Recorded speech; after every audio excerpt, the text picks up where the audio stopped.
కేసీఆర్ గారు జిట్టా బాలకృష్ణారెడ్డి గారు తెలంగాణ ఉద్యమకారుడు. ఆ విషయం మీకు తెలిసే ఉంటుంది.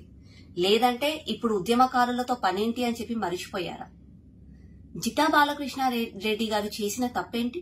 అతని అర్ధరాత్రి అలా నడి రోడ్డు మీద అరెస్ట్ చేయించాల్సిన అవసరం ఏముంది?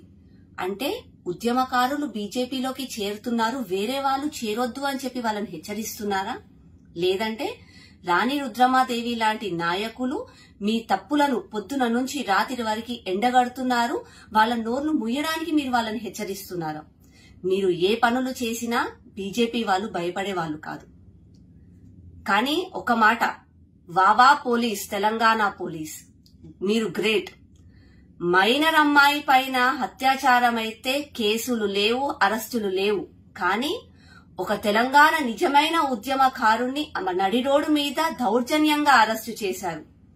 మీరు ఈ పని చేసి మీకు టీఆర్ఎస్ కేసీఆర్ మీద ఎంత ప్రేమ ఉందో నిజంగా మీరు నిరూపించుకున్నారు. ఇలాగే కేసీఆర్ గారు, కేటీఆర్ గారు, టీఆర్ఎస్ నాయకులు ఒక ప్రధాన మంత్రిని, ఆర్మీ ఆఫీసర్స్ ని అనుచిత వ్యాఖ్యలు చేసే వాళ్ళని మాత్రం ఏమి చేయరు. కానీ ఇవాళ జిట్టా బాలకృష్ణారెడ్డి గారిని మాత్రం దౌర్జన్యంగా అరెస్ట్ చేశారు. తెలంగాణ ఎక్కడ పోతుంది? హాయ్ ఫ్రెండ్స్, మా టుడే టుమారో యూట్యూబ్ ఛానల్ చూస్తున్నందుకు చాలా థ్యాంక్స్. మరిన్ని లేటెస్ట్ వీడియోస్ కోసం వెంటనే సబ్స్క్రైబ్ చేయండి. అలాగే ఈ బెల్ ని కూడా రింగ్ చేసేయండి. మా నోటిఫికేషన్స్ అన్ని మీ మొబైల్లో వస్తాయి. అలాగే మా వీడియోస్ మీకు నచ్చితే లైక్ చేయండి, షేర్ చేయండి, నచ్చకపోతే కామెంట్ చేయండి.